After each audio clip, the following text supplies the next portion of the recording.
Dinner time na naman, kaya nagluto na naman ang kalulas nyo guys. So ngayon, ang ulam ko ngayon ay tilapia na escabeche.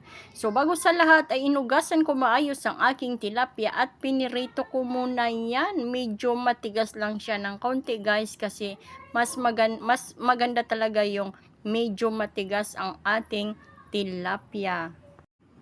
Pagkatapos nga prito ng tilapia ko ay nagprito rin ako ng tuyo guys. So, ayan natapos na ang aking tilapia at magprito na rin ako ng tuyo. Ayan, dahil paborito ng aking sister ang tuyo. Pero ako, hindi ako kumakain ng tuyo. So, ayan na nga guys, imikos-mikos na natin. Mikos-mikos yan. So, luto na nga ang aking tuyo.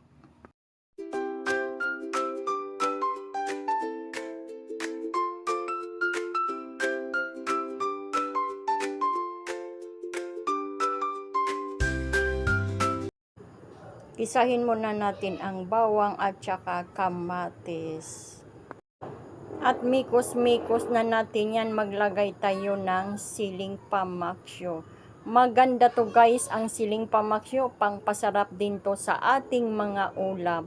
At naglagay rin ako dyan ng toyo at isusunod ko naman dyan ay ang ketchup. Masarap din ang ketchup, kaya nga sweet and sour ang gagawin ko sa aking pinakamasarap na tilapia. So, naglagay rin ako ng water guys kasi nga sweet and sour, kailangan may counting sabaw.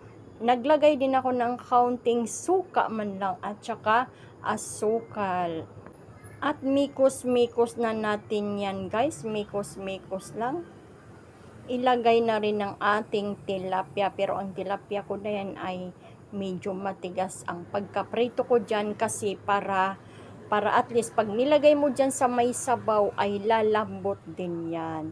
So nilagay ko na rin ng aking pitsay, may piborito talaga ang pitsay. So ayan na guys, nakita niyo, 'di ba? Napakasarap talaga at so yummy talaga. Grabe, mapapawaw talaga kayo at dadami ang inyong rice dito. So ayan guys, nilagay ko na rin ng aking dahon sa sibuyas na malalaki. Gustong gusto ko rin ito guys. So ayan guys, sobrang sarap guys. Kaya shout out dyan sa mga legit kong followers at supporters. So hanggang dito na lang guys. Thank you for watching everyone.